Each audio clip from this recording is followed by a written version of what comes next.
Hey everyone, today we are doing an update video after about 4 months from yesterday's video I posted. The link for that will be in the description. Today we're traveling out to see if Beaver's plugged that thing back up or not. Today I've already visited a couple of our normal Beaver locations. Most of them are still clear because the Beaver trapper was able to successfully relocate them before winter time. This time of year, you can't relocate them because they'll most likely die. You can't drain their swamps this time of year because they'll most likely die. When the lodge becomes exposed, no more water, and as the ice drops down, it kind of traps their big food supply that they made. But the biggest thing is the predators. They no longer have a house or water to swim in for the winter time. We are now heading up to a location that it won't be a problem if there is a dam. We will be able to remove it because it's not their primary pond. It's just a secondary pond that they created for water storage. Beavers will build dams every couple hundred feet up a stream. That's how they are. Anytime they hear running water or they see swift moving water, they're going to put up a dam to slow it down and save that water. That's why they're such awesome creatures for the environment. They create such good water reserves. Those ponds are heavy, forcing water down into the aquifers, recharging it. But sometimes they build a pond right next to a road by blocking a culvert pipe. It can cause extreme frost heaves. In the summertime, it can make the road soft, where a large truck can sink into it. It can cause a crash, water going across it, eroding it. It can cause all kinds of damage. So if there is a dam there today, I am going to go ahead and try to remove it if I'm able to. It hasn't been cold for that long. This road is really, really bad today. This area got about a foot of snow maybe a couple weeks back, and all the big trucks have packed it down. It got warm yesterday. Most of the snow melted. As you can see, there's really not much of it other than the road. The stuff in the road is very packed down, and this rain is not helping. It's making it more slippery. It's turning it into a gigantic sheet of ice. I attempted coming down this road earlier today with just my studded tires. It was not working. I was slipping everywhere. You can probably hear I'm using chains right now to get down this road. I'm not going to exceed 10 miles an hour just as a safety precaution, but they work incredibly well. It doesn't even feel like I'm driving on ice right now. This road's like a skating rink. Chains worked really good getting me out here. This location is only about 10 miles deep in the woods from the dirt road I was just on, which was not that bad because they spread gravel over the top of it. That road I just came off of, there's probably 8 inches of snowpack, just sheer ice over the top of it. I only know there's 8 inches because I saw one spot that the ice got eroded by water crossing. At first I thought it was a big rut in the road. It's not. It eroded the ice down to the road so I could see how deep it really is. What I'm driving on now, it's only about 1 inch or 2 of snowpack. Not that thick, but it's all it takes. It's really slippery. If I didn't have chains on, I would most likely already be in a ditch by now, going down these really slippery hills. We should be there within the hour.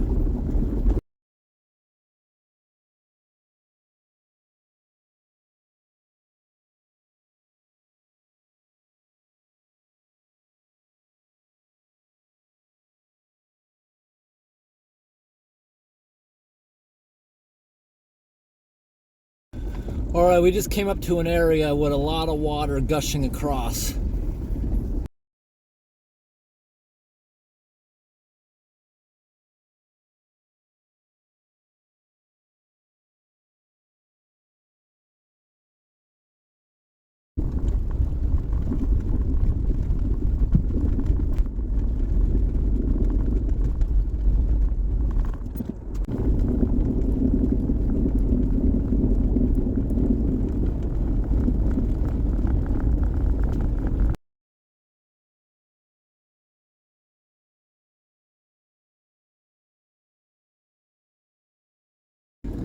All right, everyone, we're going down an icy hill right now.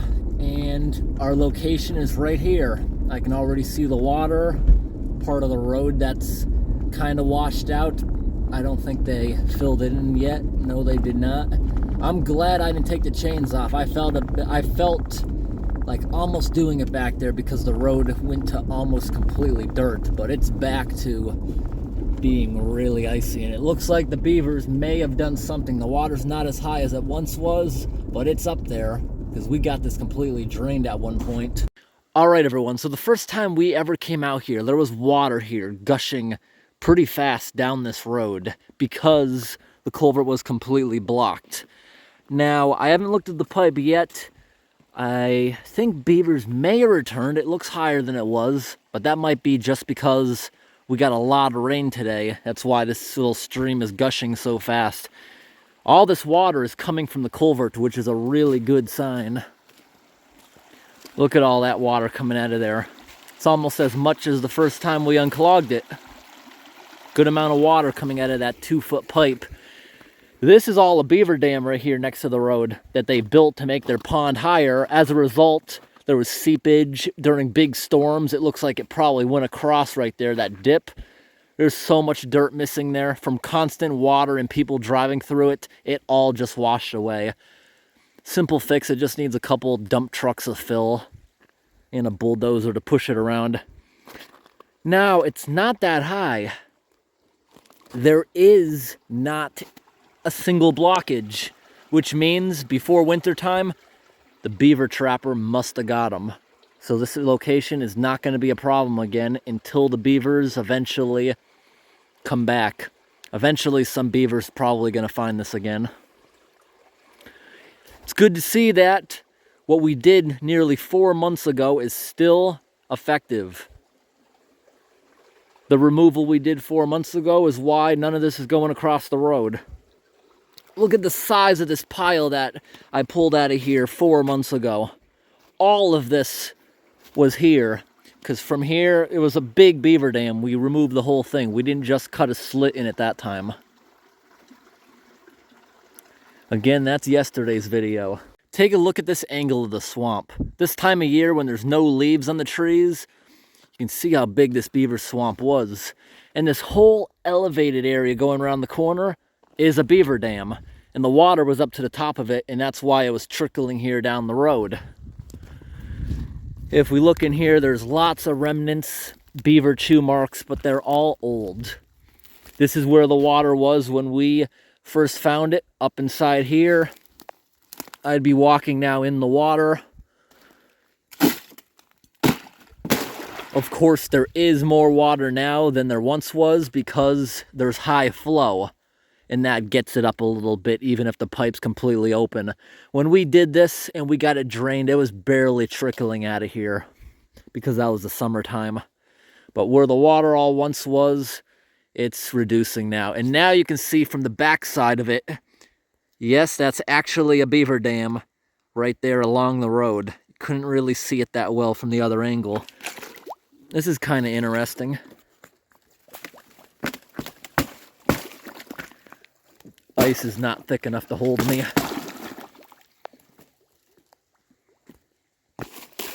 Yep, there's no more beavers around here.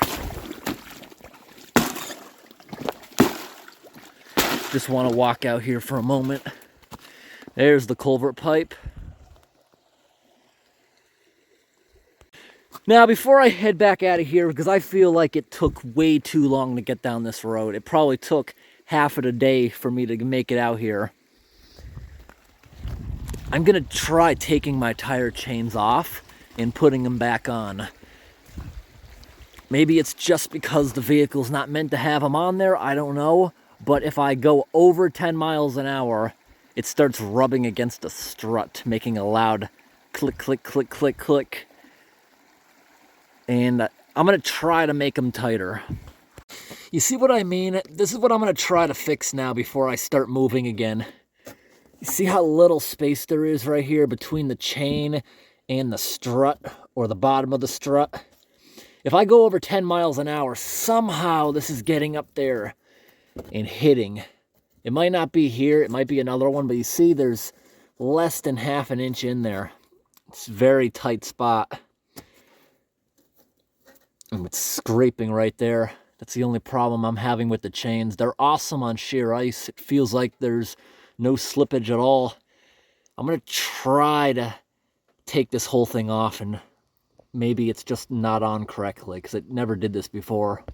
You see, I got this tensioner here that doesn't seem to work great because I feel like I should have to use all my strength to pull it on there, but I don't. So I use a bunch of zip ties too to try to, you know, make it smaller. Maybe I just need a different one. All right, so I'm gonna try this again. I always hate doing this in the mud. I wish there was snow all over the ground because I just got myself so filthy taking this off.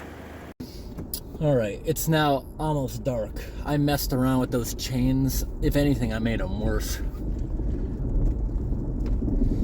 gonna do exactly what I did before. I'm just gonna stay 10 miles an hour until I get out of here in a couple hours.